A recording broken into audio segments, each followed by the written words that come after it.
Hey, everybody, we are live here at the IAM 360 with Jacques Monier from Brytor International. I'm so excited to be here right now, live in Atlanta, in the hub right now with a great sponsor, Brytor. Jacques, how you doing? It's good to have you. Yeah, thank you very much. Everything is going good so far. This is this not amazing? What's Man. going on over here? It's been too long. It's been a few years since we've been at full strength, you know? I told Ed yesterday he could have made it in the McDonald's in the parking lot, and I would have been there, you know. Yeah, you could have had a parking lot of McDonald's and he would have been there.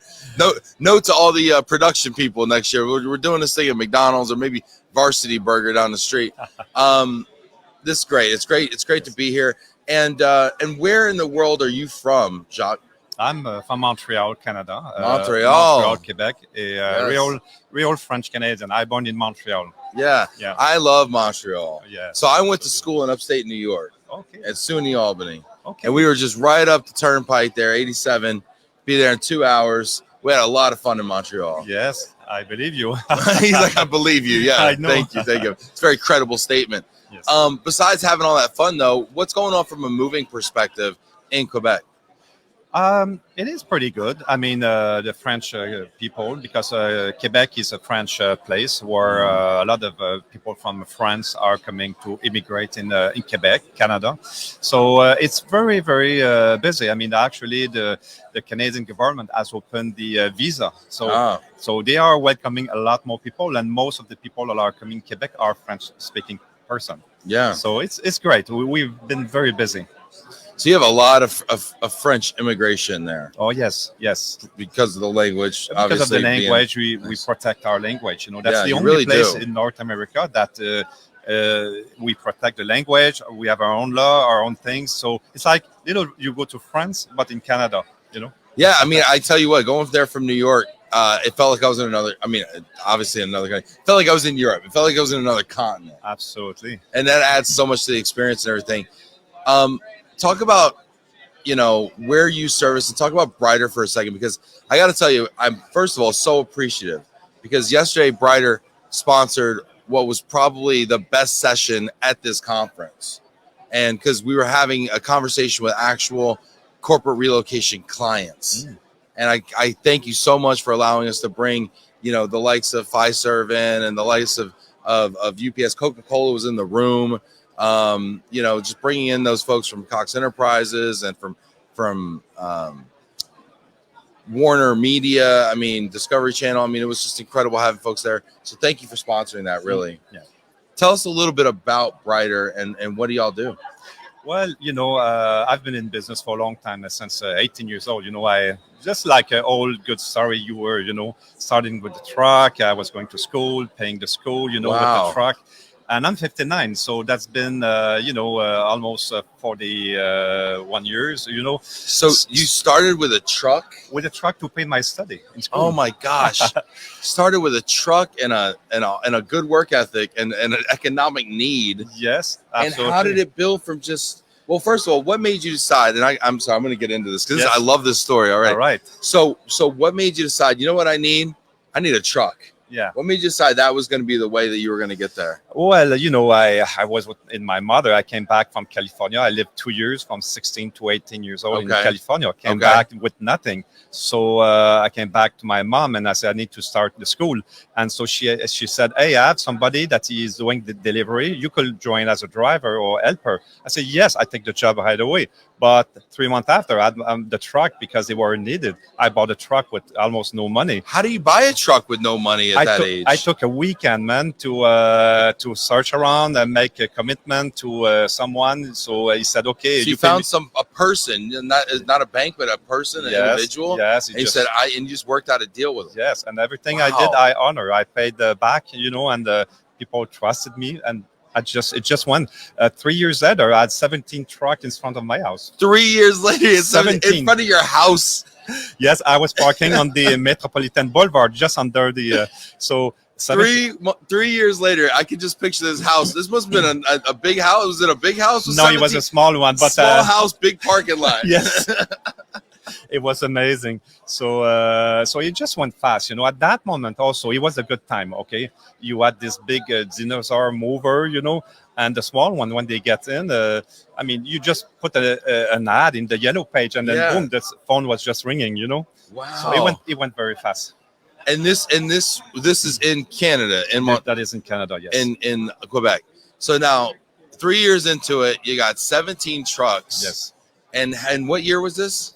That was in the 1985, 1984, 85, 86. Yes. Wow. 1984, 85, 86. He's got 17 trucks in front of his house. And what happened next? Next, we just diversified. There were two major turn. The economy went down on 88 and in 1991. So we needed to adjust. So what I did, obviously, we needed to look what was more profitable for the company. So we went into the international move in 1988. So you went from doing were you doing local moves move, before? Commercial move. Commercial, yes. So office. Home delivery for furniture. And were you doing any inter-province move? In 1988, yes. We were an agent of Allied Van Line. Ah, okay. North American. North American. First. And then in 1991, we became an agent of Allied in Canada. Okay. So we made two van lines. Okay, so you were doing some long distance moving that in the late 80s. Okay. Yes. And then what was the idea about diversifying into the international space? I just thought, I like the challenge. Okay. And I just thought someone said, don't go in international because it's very, very complicated. And you never say that to me, I love it. If you put me in challenge, you had the right guy. Oh, it's too hard for you. You won't like it. You can't do it. Yeah, you don't tell me that. So I said, okay, let's try international. You tell me it's hard. So we were very successful with the international, actually.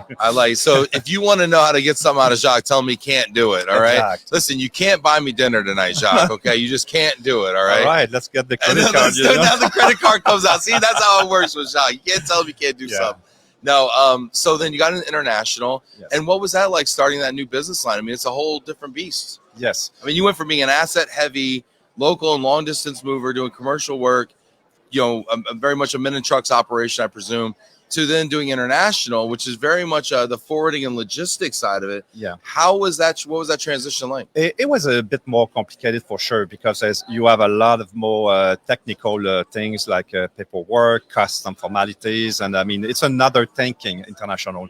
So, but I enjoy and I got some good people that I could get around me, and they made a fantastic job. So when we saw that it was more profitable than the other local move and all that. So we just went in, And today, actually, Brytor, we 100% international. 100% like if you want to eat a good pizza, you go to the pizzeria. Now, if you want to move international, you come to us. You come to Brytor. We do 100% international. Wow. Nothing more than that.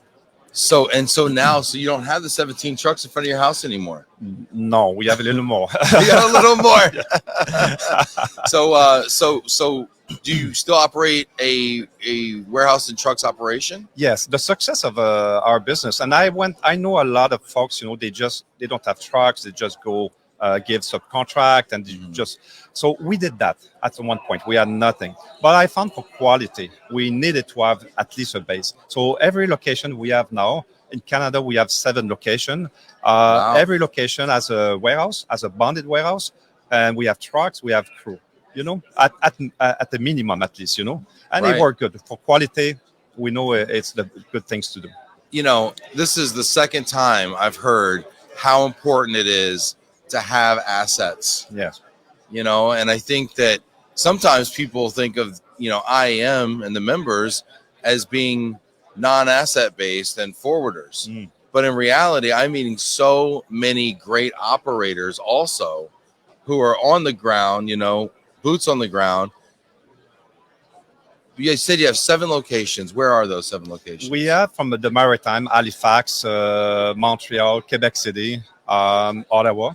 We are a big player in Ottawa for all the government and the consulate and all that. Toronto, of course, Calgary and Vancouver. Wow! So all across, coast to coast. Wow! Yeah. And now, are you? You said you're focusing on international. Do you do some of that long distance cross-border, because we call it international. For us, it's U.S., Canada, two countries. So for us, we do a lot of cross-border. Actually, we just bought the company Formula, as you may know. So we do have now a very good base in Florida. And in February, we are opening Seattle. Wow, yeah. Florida and Seattle. Yes. So wow, Seattle's a tough market. That's going to be exciting. Very exciting. It's actually 1 hour and a half from our office in Vancouver. I drove a 1 hour and a half with the coffee. I just arrived to. So you're gonna have like local international moves. Yes. Yeah. No, that's fantastic. What do people need to know about shipping between Canada and the U.S.? Because I lived in Detroit. Yeah. It was just a stone's throw to Windsor. Mm-hmm. We've been to IEM in Vancouver. We know it's right over the border from Washington State. Should be easy, right?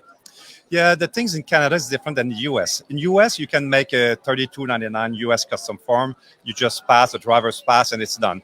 In Canada, you need to meet with the custom officer. They want to see you and see who you are. So you cannot send a shipment to Canada if you don't have a partner there with a bonded warehouse.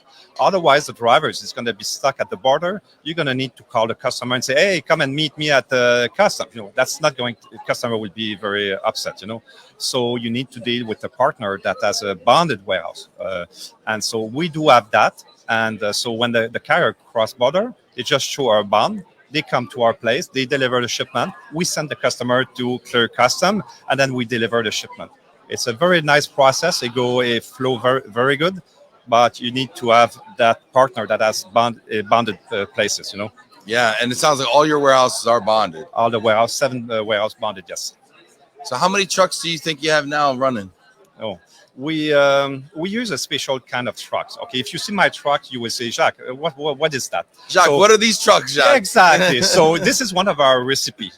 So our recipe is pickups truck. Do you know what is a pickup? Pickup trucks. Yeah, I live in Texas, man. Yes, that's pickup truck. Exactly. We got our own Texas edition pickup truck. And you know what is a trailer? Like that you hook. Yeah, you the small trailer. Yeah, sure. Contractor trailer. Yeah. So I came up with this idea 10, 15 years ago. And so we have these trailers from small one to very, very large one. To how big? Oh, 32 is 32 feet. Feet, and I appreciate you saying in feet too. That helps me out. Thank you very much. So in a 32 feet, you put about 45, 50 cubic meter in those trailers.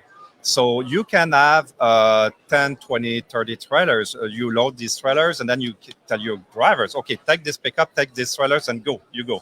So It's easier to have the big truck where when the truck breaks, you lose the truck, you lose all the equipment, So I can have less pickup, many trailers, and you just move the trailers one by one, and it's very practical. And you could even probably spot them at locations and have one truck delivering multiple trailers throughout the day. I had a customer one time. He said, Jacques, I don't have too much money. Can you just do something? I said, okay, let's do something. I'm going to spot the trailer in your house. Yeah. You load yourself.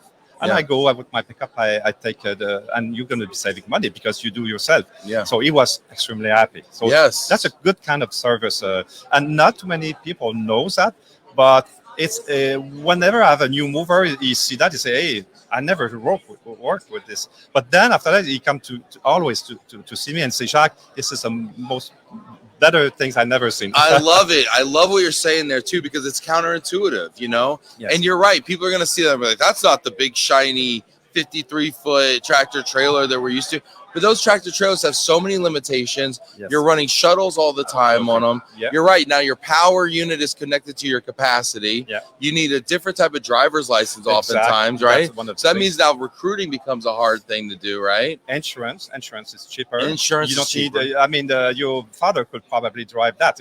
There's no class to drive. He's that. He's a terrible driver. Okay, no, I don't. Maybe not Dan Cross. I don't know if Dan Cross is watching right now, but. I've been in a U-Haul with him, and it's very perilous. No, but this is fantastic. I love learning about different business models, and I worked in portable moving and storage containers for a long time, so I understand the utility of being able to leave something at a customer's home. And I also love the fact that now you have the flexibility of offering a somewhat do-it-yourself option, a you pack, we drive model. We do that. Yes. So I mean, you're super responsive to customers' needs. Yep. So you must be doing really well. Do you do a lot of consumer business? you'd be surprised. We are 80% private. This is our strength. 80% private transfer. Before we bought Brytor, okay? Brytor was a different model. Brytor had about 80%, it was all corporate and the agent business. And we were 80% private. So when we bought Brytor International in 2017, we made the beautiful marriage, you know? Yeah. Because we had the private Saudi market and they had the corporate.